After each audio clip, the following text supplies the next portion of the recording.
Hello everyone, welcome to the Ginger Snaps here. We'll be discussing the Saw franchise for you guys in a very blunt way. I'm your host, Steven Harrold. And I am Justin Harrold. And in today's video, we're going to be giving you guys our review for Saw 6. Released in 2009, directed by... Kevin Grutert. Let's do that one more time. Kevin Grutert. Because otherwise we'd be butchering it. Yeah, sorry. So for this fucking movie, we actually have a backstory to someone who wronged Jigsaw. Yes. And he is put to a test, so he thinks. And with this film, we get more flashbacks, but flashbacks that make more sense. And the person involved in the game and the people that are actually involved in the game are now tied together, which just fucking is a pretty fucking bow. Because basically, the insurance guy who basically denied him health coverage, who also does that too with other people, is put to the test and put into a game about his fucking policy. And even the traps are fucking genius in this movie. Yeah.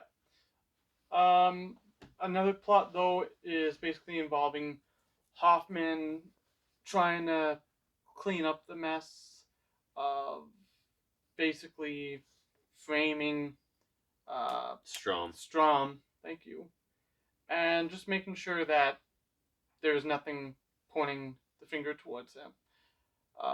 He's having a hard time, though, because some of the evidence that he's trying to do, where it makes it look like it's still Strom, it's like, no, Strom is dead. So how is this still possible? Yeah. So when it comes to this movie's story, it's fucking satisfying. Yeah. Like, a lot more sad. It was like a nice breath of fresh air. Because I remember when you and me went and saw this movie, we're like, wow, this one was really good. I was a big fan of Hoffman in this one. Yeah, this is the movie where Hoffman won me over. Yeah. I was like, okay, now I realize how much potential he actually had. Yep. And I think it had something to do with, different director. Possibly they wrote a better story for him in this aspect. I think it's the script. They wanted to make Hoffman more believable than just we had to make it as a film. Yeah, because I feel like a lot of people just really did shit on his performance in the previous film. Yeah. So they're like, we gotta fix this. And yeah, when it comes to the story fucking blends very well. So when it comes to this movie's characters, there's more of an improvement, especially because we've already discussed Hoffman. Yeah. We are introduced to the health insurance guy. Can never remember his fucking name, but he is played very fucking well. Like, the actor who plays him, oh yeah, does a bang up job. Even the other characters. The other side characters do a bang up job. Everyone involved with the insurance company, I guess, including the janitor. Including the janitor, yeah. Does a really convincing job. I will say that for sure. We do get more of the same flashbacks with Tobin Bell and also Amanda Young. Yeah, we do get those. And of course, we totally fucked up and never even thought to even mention it. Was Jill Tuck even in 5? Like, vaguely, right? Flashbacks, okay. That makes sense. But when it comes to all the side characters, especially, like, Jill Tuck's kind of in this movie, too, obviously. She is in this movie. She plays more of a prominent role, especially with John's final task. She does it very well with this movie. The next movie, on the other hand... Sorry, I made a mistake there. She was part of flashbacks, but in 5, she was not in a flashback. There was also a scene where she gets the will. Oh, yeah. Which involves the box and all that. Yeah, that's true, yeah. And in this movie... we find out what's in it. Yeah, we find out what's in the box! Yeah, we get to find out that. So, when it comes to characters, there's not even a dull one. No. Yeah. So, I'm going to start off right now. I don't really know how I feel about the opening trap. Oh, with the pound of flesh. Yeah. Right.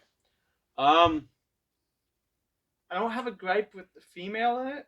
I have a gripe with. I fucking hate her. I have a gripe with the male Why do you have a gripe with him? because of how he's doing it. Oh, yeah, I was cutting his stomach Yeah. fat. First of all, you'd be bleeding a lot, Oh, yeah. and you're telling me you're gonna do a clean enough cut where you're not gonna worry about stomach acid? Really? Yeah, no, yeah. Well, I mean, the first guy in the first Saw film, like when he went through that razor wire, they even said they found traces of stomach acid. Oh. So yeah, that makes sense. I feel like because like we see the evolution of what she was gonna go through. She was gonna cut her fucking fingers off, and then she starts cutting her arm. Yeah. And then she starts to panic, and then all of a sudden moves to the next side of the arm. I'm like, what are you fucking doing? Oh yeah. And then finally just grabs the meat Like- cleaver. I think the concept is great, but I wasn't a fan of the execution.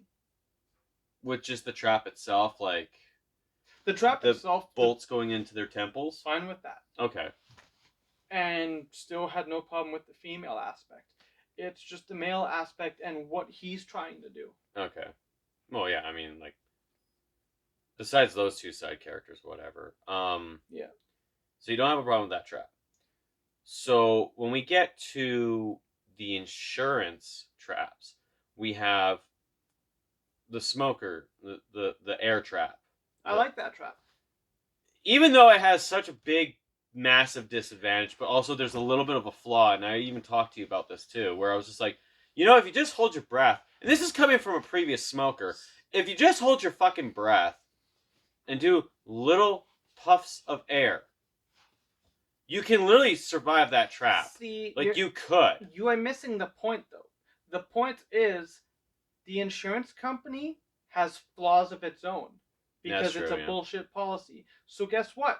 The traps itself are gonna be heavily disadvantaged with bullshit flaws. Case in point, the smoker. Case in point, the old lady and the loner. Yeah, that's true, yeah. I mean, like, the other thing, too, about that trap with the air, a lot of people have said online that they didn't like the chest piece that was put on him because it made it look so obvious and there was not enough blood. But I was like, oh, who gives a shit? Whatever. But yeah, then we move on to the hanging trap, I guess we could call it, With the old lady and then the loner. who was basically just what would his job title be technically? Because he's the assistant, I guess. I feel like he was an intern. An intern, yeah, okay. I feel like I am So probably wrong. I don't care though. he now has to choose between saving someone who has a family and who has loved ones that would miss her dearly, or choose the guy who has no family. But hold on, before you go there, you have to remember his policy would state technically he should be saving the guy. Because she has diabetes. Yeah, and she has bad health. Yeah. As opposed to him, he's got perfectly fine health and he's a young lad. And he'll live longer. That's true, yeah. Yeah, that's true. Yeah. And he picks her instead because he knew the bigger effect. The bigger picture. Yeah, he saw the bigger picture in that one. Yeah. So that was a very effective, and the fact that the noose was actually barbed razor wire. So it's like, oh fuck, yeah, they're gonna bleed out too. Yeah. Then that leads to, oh, by the way, we do see this trap where we see two people in a cage with acid above them, and another person with acid above her, and they don't know what the fuck to do. Like, they're like, okay, well, We get there when we get there. you know, we'll get there when we get there. But then this also leads to probably the most popular trap in the whole entire movie. Carousel. No. You're What off. does it? You're off. Before the carousel, see, you're not even fucking following. Pay attention. Before the carousel, it's the girl in the maze with the thing. Like Oh the yeah, I pink keep thing. forgetting about her. Fuck, I keep forgetting about her. Yeah. Yeah, that one is like it's basically a cooperation trap. Yeah. But fuck, does it suck? Because he For had who? For her or for the guy? well both. When you think of it, like he has to release the air, the hot air that is burning his skin, and then on top of that, she has to rely on him not to like let go because there's that one part where she saw the hot coils, Yeah. and she does hit one of them, right? Yeah. Like that's like gingers on a summer day suffer, and that's a trap. But then to find the realization that the key to her trap is inside him, and she just goes straight to like trying to kill him. Yeah. Not even try to work with him. It's like, no, I'm gonna try to fucking murder you. Yeah, and she's like fucking like Yeah. doing this, and it's like, Well, what she are only you doing? had 20 seconds at that point. Yeah, and the effect of her death too is just like you had said something like if she just moved her fucking head, it would just miss her. But I was wrong. Yeah, Because it cocks up and then shoots her. It's like there was no escaping that. Yeah, but it's not even like a torturous thing. It's like an instant death. Yeah, I mean this one was a lot more effective than the one in Saw 4 where it's the thing strapped to that lawyer's back. And I'm like, that's a lot more effective. Now we're at the carousel, which is the most popular one in this movie. Yeah, it is. And I mean, it was one of. It was highlighted in the trailer. I also feel like it was almost a poster. I want to say it was a poster. I want to say it was. I I believe so. I can't remember. But just the aspect of even playing with his policies. This one takes it into full gear. Yeah. Because basically it's like, you're now picking and choosing who gets to live. 6 people are on this carousel, only 2 can survive. But you know why only 2? Why? It's because of the percent rate.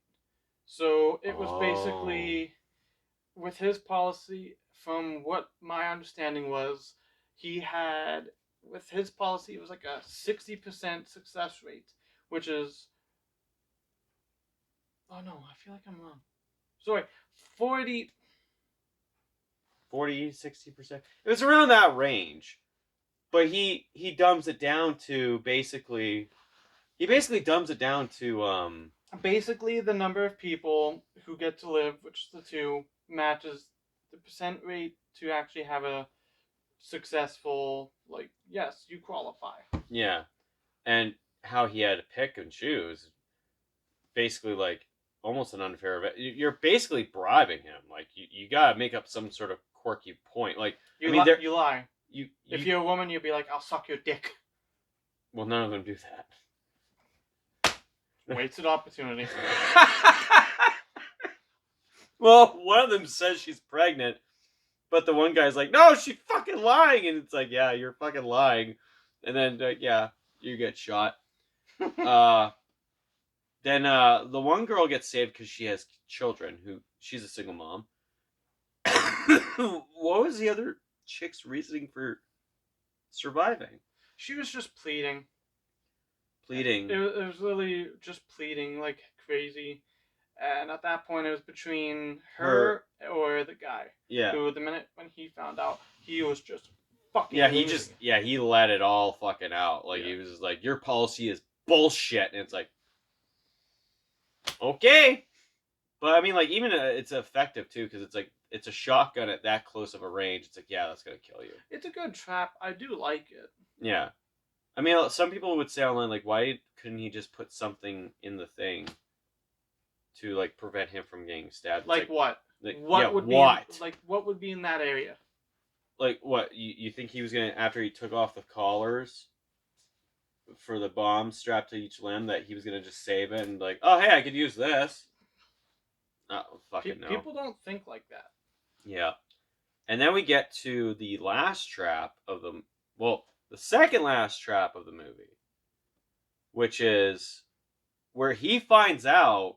It's not his game. It's not his game. It's actually the family of a previous guy who he did not approve of coverage. Yeah. It's the wife and the son. Yeah. And the wife couldn't fucking bring herself to do it.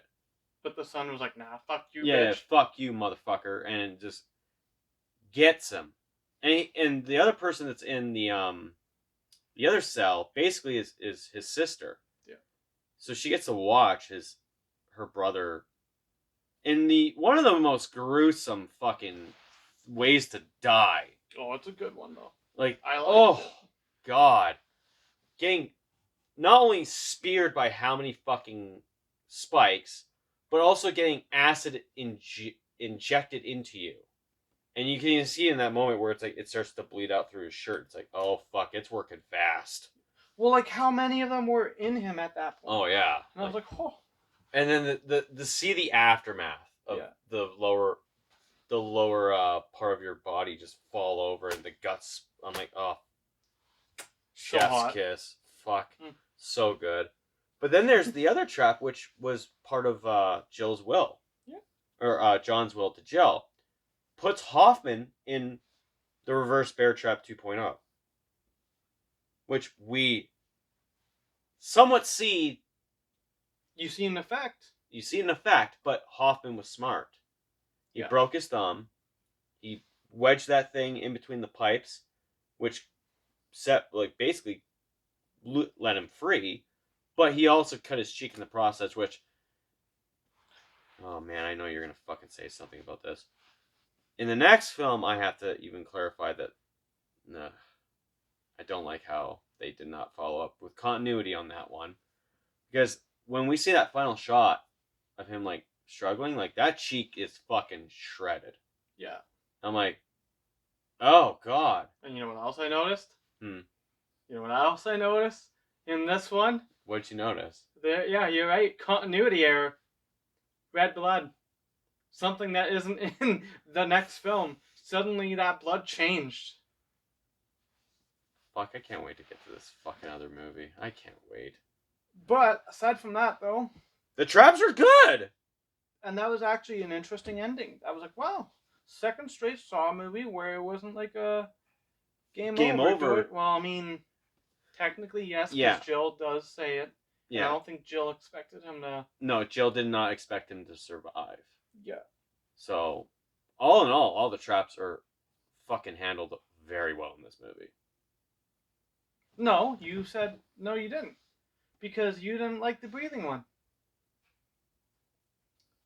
You're backtracking. Okay. I said that all the traps work well in this movie. Including that one. It's just there's a flaw to that. Oh. And that's basically like, if you are smart enough to think, but you kind of like said it to me even in person when we were watching the movies, like, but when you're a part of a game and your adrenaline's kicking, it's like, yeah, you're not going to think logically. So in terms of this movie, we both absolutely enjoyed this one. This one is what we would consider top 5. A lot of people even consider it top 5. Yeah. And when it comes to just the story itself, the gore, the traps, everything, even the flashbacks were good. Even then. And this movie was a fun time for me to actually revisit, because it was like, yeah, I knew I loved this one. Because this one was good. Mm-hmm.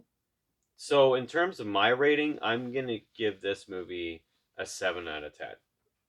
This is a solid 7 for me. So, yeah, we're both on the same page with it when it comes to this movie. It's a solid 7 out of 10. Yeah. Alright, guys, that's been our review for Saw 6. Hopefully you guys enjoyed it. And if you guys did enjoy it, make sure you give it a thumbs up and also click the bell notification so you can get notified about all the other videos coming out on this channel. And don't also forget to subscribe. In our next video, we're going to be discussing his poor taste and why the next one is really not a good one. And I'm going to be discussing why the next one is actually really good, and he's just fucking blind about it. No, because... He looks at one fucking thing, he's like, nope. The majority of the audience agrees with me, therefore I have spoken. Okay, Mandalorian, fuck off. Anywho, this has been the Ginger Snaps here. I am Steven Harrold. And I am the wiser Justin Harrold. And I'll talk to you guys later, and always remember, live or die, make your choice.